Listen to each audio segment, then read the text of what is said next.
Hello friends and students, welcome to my YouTube channel RN English Study. I am Rajbind Nirala. Now I am going to teach and explain you BSV Panorama English book of class 10. The chapter I have taken from the poetry section, and the poetry is Thinner Than a Crescent, composed by Vidyapati. Let me tell you first of all the complicated word meanings of this poetry and introduction of poet इन हिंदी। सबसे पहले मैं आप लोगों को हिंदी में कवि का परिचय दे दूं और कविता के बारे में बता दूं। उससे पहले मैं जो कठिन शब्द है उसके बारे में बता देता हूं। थिनर देन अ क्रेसेंट का मतलब होता है अर्ध चंद्रमा से भी पतला। थिनर का मतलब हुआ अर्ध चंद्रमा, क्रेसेंट का मतलब हुआ अर्ध चंद्रमा।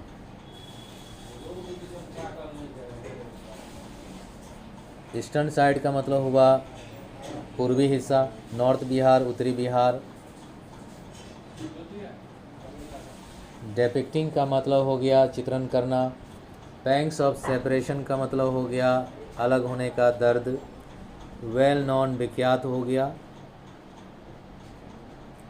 ट्रेडिशन परंपरा। लव सॉन्ग प्रेम गीत। रिक्रिएट का मतलब होता है पुनर्निर्माण करना। रिवील प्रकट करना। मेजर मुख्य।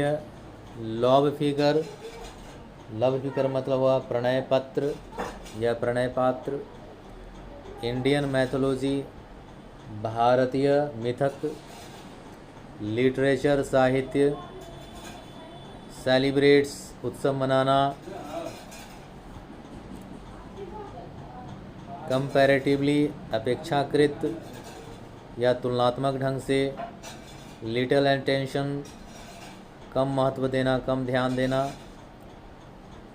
प्राइमरीली कंसर्न्ड का मतलब हो गया मुख्य रूप से संबंधित।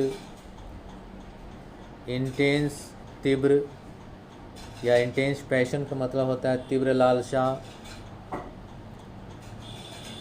सेंसुअस और सेंसुअल। सेंसुअस का मतलब हुआ इंद्रिक, सेंसुअल हो गया मैथुनिक। डिस्क्रिप्टिव वर्णनात्मक। ड्रामेटिक नाटकीय। रेंज सीमा, बियॉन्ड के बाहर। मैथोलॉजिकल मिथक संबंधी।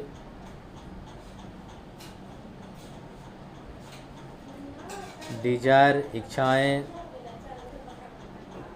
शाइज का मतलब हो गया उच्छ्वास या गहरी सांस, आह। क्राइज चीख। एंड का मतलब होता है अंत या अंतिम। प्रेजेंट पोएम का मतलब होता है प्रस्तुत कविता।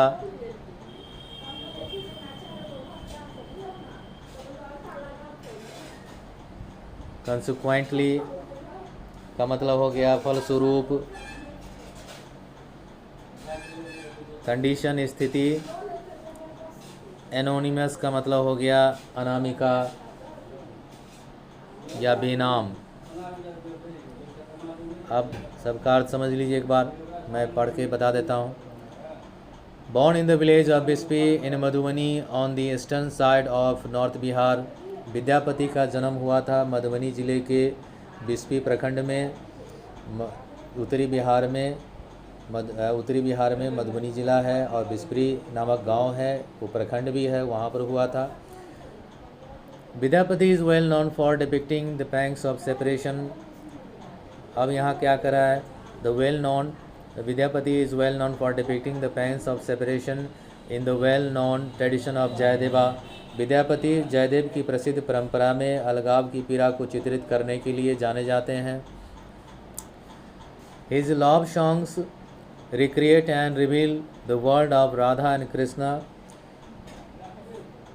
उनके प्रेम गीत राधा और कृष्ण की दुनिया को फिर से बनाते और प्रकट करते हैं।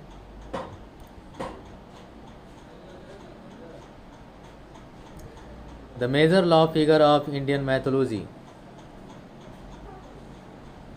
एंड लिटरेचर, जो भारतीय पौराणिक कथा और साहित्य के प्रमुख पात्र हैं. However, while Jayadev's poem celebrates Krishna's love and pays comparatively little attention to Radha, the woman, Vidyapati is primarily concerned with the intense passion of Radha's love. अब यहाँ क्या कह रहा है, हालांकि जहाँ जयदेव की कविता कृष्ण प्रेम का जश्न मनाती है और राधा पर तुलनात्मक रूप से कम ध्यान देती है, विद्यापति मुख्य रूप से राधा के प्रेम के तीव्र जुनून से संबंधित हैं या राधा के प्रेम के बारे में अपनी कविताओं में लिखते हैं. At once sensuous and sensual, descriptive and dramatic, Vidyapati's song range beyond the mythological only to find their place in the heart of a human lover whose dreams and desires never die, whose sighs and cries never end. अब इसका अर्थ है कि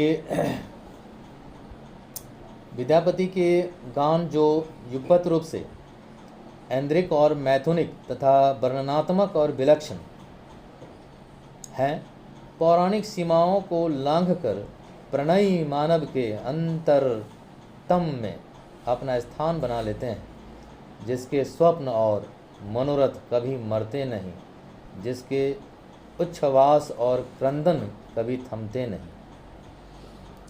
The present poem is in the form of report from a friend of Radha to Lord Krishna. प्रस्तुत कविता जो है राधा के एक मित्र द्वारा भगवान कृष्ण को दी गई सूचना के रूप में है, अर्थात रिपोर्ट के रूप में है. The lord has had no occasion to meet Radha for some time. भगवान कृष्ण को कुछ समय के लिए राधा से मिलने का अवसर नहीं मिला है. The young girl took this to heart. युवा लड़की ने इसे दिल से लगा लिया है. Consequently, her health began to fail. नतीजतन उनका स्वास्थ्य विफल होना शुरू हो गया है. Greatly concerned over this condition of Radha, the anonymous friend runs to Lord Krishna to report this. Radha की इस स्थिति से बहुत चिंतित एक अनाम मित्र यह रिपोर्ट करने के लिए भगवान कृष्ण के पास दौड़ती हुई जाती है. अब कविता के बारे में देख लीजिए. Her tears carved a river. उसके आंसुओं ने नदी का आकार लिया है. And she broods on its bank, hurt and confused. और वह इस नदी के तट पर विचार मग्न है और भ्रमित है. कार्व्ड हो गया. कार्व्ड रिवर का मतलब हो गया नदी का आकार लेना. ब्रूड ऑन इट्स बैंक का मतलब हो गया नदी के तट पर वह विचार मग्न है. बैंक का मतलब होता है किनारा.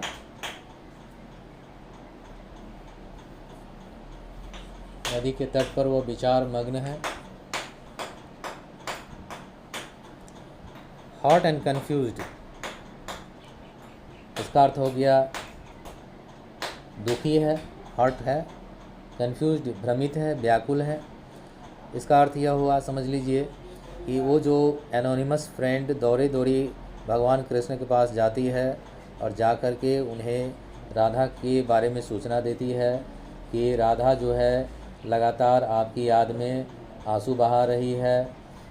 उसके आंसू के धार जो है एक नदी का रूप ले लिया है. वह उस नदी के किनारे बैठकर भ्रमित है, व्याकुल है, उसे बहुत दुख मिला है, बहुत दुख पहुंचा है, क्योंकि आप कई दिनों से उनसे मुलाकात नहीं कर पाए हैं। यह पहला स्टेंजा का अर्थ है। You ask her one thing, she speaks of another, her friends believe that joy may come again, at times they vanish hope and cease to case. वही एनोनिमस फ्रेंड कहती है कि आप यदि उसे कोई बात पूछते हैं तो वह दूसरे बात के बारे में, दूसरी चीज़ के बारे में या दूसरे विषय के बारे में बोलने लगती है, बतियाने लगती है। हर फ्रेंड्स बिलीव, उसके जो मित्र हैं यह विश्वास करते हैं कि, बिलीव माने विश्वास करना, that joy may come again, कि जॉय खुशी आनंद फिर से मिलेगी, फिर से खुशी मिल जाएगी। लेकिन एट टाइम्स दे वैनिश, लेकिन यह सोच कुछ पल के बाद जो है गायब हो जाती है। मतलब उनका जो विचार है कि खुशी मिलेगी, लेकिन यह विचार तुरंत गायब हो जाता है, वैनिश हो जाता है। आशाएं उनके गायब हो जाते हैं। एंड सीज टू केस, और फिर सोचना बंद कर देती है। अर्थात जो है उनके मित्र को भी यह विश्वास नहीं हो रहा है कि भगवान कृष्ण आकर के राधा से मिलेंगे और उनके दुखों को हर लेंगे, समाप्त कर लेंगे। इसीलिए उनके मित्र भी भ्रमित हैं, यह सोच करके। एक पल तो सोचती है कि खुशी मिलेगी, लेकिन अगले पल सोचती है कि नहीं, ऐसा नहीं हो सकता है, हो सकता है कि भगवान कृष्ण जल्दी ना आए। और फिर राधा इसी तरह से आंसू के धार बहाते रहें। फिर अगला स्टेंजा में है, O Madhav I have run to call you, Radha each day grows thinner than the crescent in the sky. वही अनामिका फ्रेंड कहती है कि ओ माधव भगवान कृष्ण के लिए कहा गया है, संबोधन किया गया। माधव, मैं आपको दौड़ी आई हूँ बताने के लिए कि राधा प्रतिदिन दुबली पतली होती जा रही है। जिस तरह से आसमान में चंद्रमा दिन प्रतिदिन दुबला होता चला जाता है, उसी तरह से राधा भी दिन प्रतिदिन दुबली होती चली जा रही है आपकी याद में। इसीलिए आप चलिए और उनसे मुलाकात कीजिए और उनके दुख को हर लीजिए। इस तरह से इस कविता का अर्थ हो गया। इसमें जो भी कॉम्प्लिकेटेड क्वेश्चन आंसर है या शॉर्ट क्वेश्चन आंसर है, इसका मैं वीडियो बनाऊंगा। अगर आप लोग कहेंगे तो मैं बोर्ड पर बताऊंगा, इसे समझा दूंगा। फ़िलहाल आप लोग कमेंट कीजिए, लेकिन आप लोग कमेंट जब तक नहीं करेंगे तब तक मैं इसी तरह का स्क्रीनशॉट ही वीडियो बनाता रहूँगा, जब तक पूरे का पूरे चैप्टर ना समाप्त कर दूँ। फिर मैं बोर्ड पर आऊँगा, बोर्ड पर बताऊँगा और मैं ग्रामर भी बताऊँगा। आप लोग मेरे इस चैनल को लाइक कीजिए, सब्सक्राइब कीजिए, बेल आइकन को दबा दीजिए और ज़्यादा से ज़्यादा शेयर कीजिए और अपना राय मुझे ज़रूर बताइए। Thank you very much.